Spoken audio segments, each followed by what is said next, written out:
we have what's called a list of hate. Okay. And it's a group text where I pay a guy to go through my comments Yeah. and screenshot to me and my YouTube manager anything negative said to me. Yeah. And the reason I do that is so I can reflect on what they said. So I can check myself to see if I feel like there's any truth in it. Right. And if there is any truth in it, then I know I can calibrate. But I just want to keep myself in reality. Yeah. You know what I'm saying? And I think that's something that's really healthy for me. Yeah. You know, because I get all this positive feedback. But if 1 in 100 are you're an absolute dickhead and asshole, I want to know. Yeah. And I really want to dig into why he might have said that or she might have said that. Yeah. And see if there's any truth. And a lot of times there's not. Yeah. You know, but sometimes if I'm looking, a lot of the times, funny enough, I'm the one that catches it. Yeah. You know, and I'm sitting here talking like it happens a lot. It really doesn't. Has there been one that you remember that you're like, hey, maybe I could do better on? Nothing off the top of my, it's a lot of avatars, if I'm being honest. Yeah. But what if there is one that comes? Yeah. And what if I can get better? And what if my getting better changes a message that helps a young man? Yeah. Down the road. Right? Yeah. So I don't think I'll ever stop doing that. That's one business system that doesn't make money, but I think is the most healthy system we have. Yeah. You know? I noticed the hate on my page too. And I've had to check myself because I've been quick to like go back hard and like, bro, that's too much energy. I know. And just, you know, be it, if it's a stupid question and I'm a dick, who wins? No, I don't win. I mean, I was a dick to somebody, probably made them feel stupid. Is that a win? That's not really a win. So I'm pretty much not even, sometimes I'll pin the hate because I just want everybody to see, you know, I'm noticing this and it's all good and I'll pin it. But I don't know. I'm always rethinking on, I like that. When I saw that text, I like that idea, but because I think it is important to reflect and just to make sure, hey, did I miss something here? Am I getting, I mean, nobody wants to get too full of themselves. I think usually the hard work keeps that in check for me. And all the failures keep that in check, but still it's nice to have that. I thought that was a good idea. Yeah. I really like that system we have. It is very helpful to me. Yeah. Yeah. And also it kind of dumbs down any fear I would have used to have had around somebody saying something, you know. Yeah. Oh, I understand that. So I think it's probably one of the most healthy things that I have in my online business. Well, I know starting off, you know, when you're working so hard and you think you're doing so good and you're not trying to offend anybody, you're trying to put your best work out there. And then somebody who knows what they're going through and you got one hateful thing that says something that judges you or takes a shot at you. It's almost like when it's early on and you haven't got a lot of it, it makes you want to I don't want to do this anymore. I don't like feeling like this. I'm just going to keep to myself and not have to deal with this.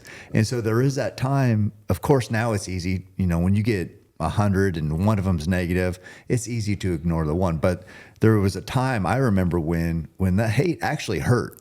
You know what I mean? Yeah. It was like, was it from doing my somebody best. you knew, or was it somebody? No, it would just have to be. I remember.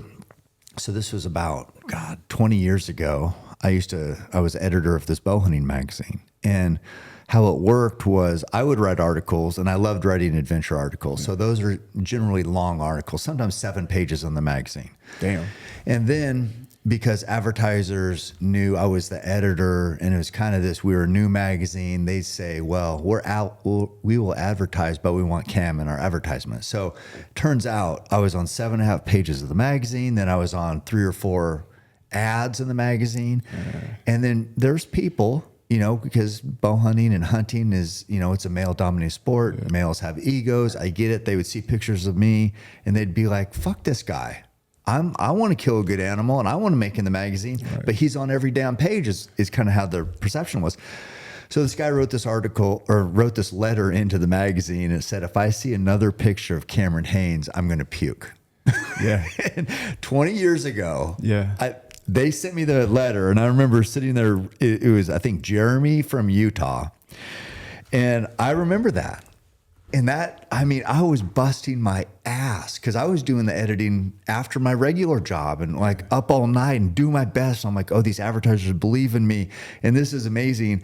And then it's like, you know, shit like that hurts early on. You know, so yeah, I mean, stuff stands out. What do you think Jeremy was going through, though? Yeah, I don't know.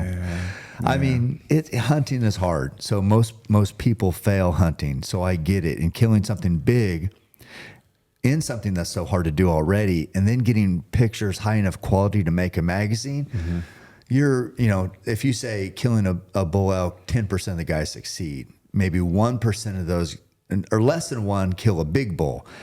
Then maybe less than that percent of that 1% take good pictures, good enough for a magazine. So you already have to buck so many odds to make it. Most people don't make it, and it's not going to happen.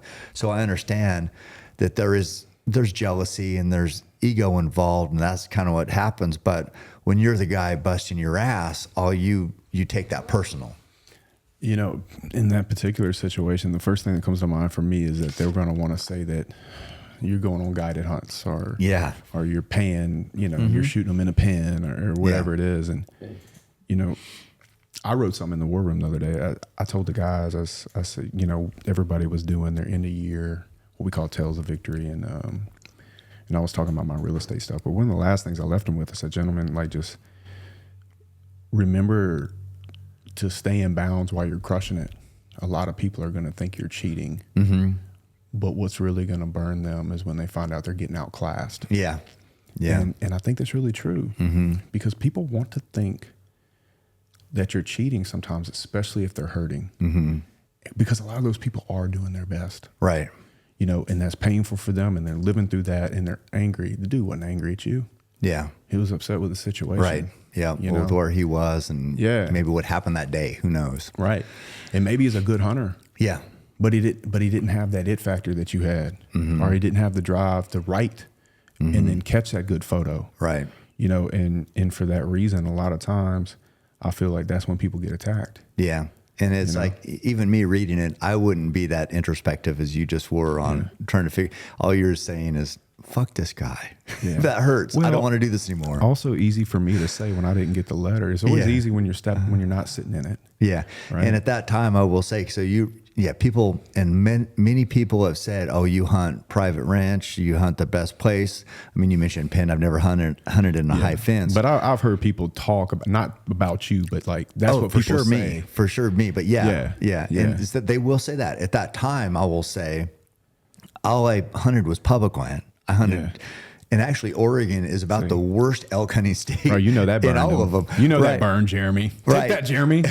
So it's like first Utah is so much better than Oregon as far as hunting. So I had to overcome a shitty state, terrible elk hunting, and still kill. I mean, that's my first 6x6 bull right there, and it's a pretty damn good bull. And that took a lot of damn work. Anybody could have done it, public land, over the counter tag. So.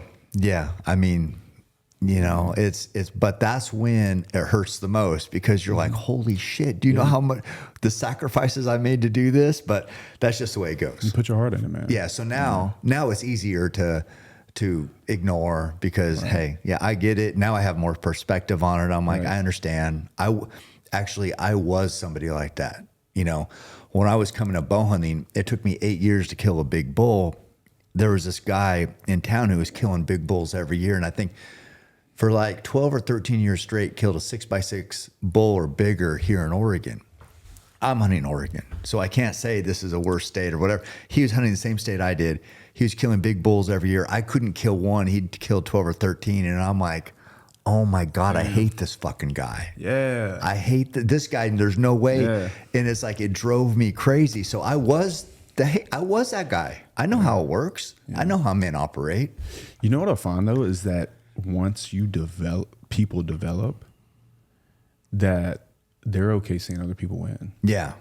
Oh, I mean, Rogan was the number one guy who taught me that. Yeah. He and I have that in my book where he said, because I explained to him, you know, how I see it and I'm against everybody and, you know, I want to win. He goes, dude, there's enough cake for everyone. Yeah.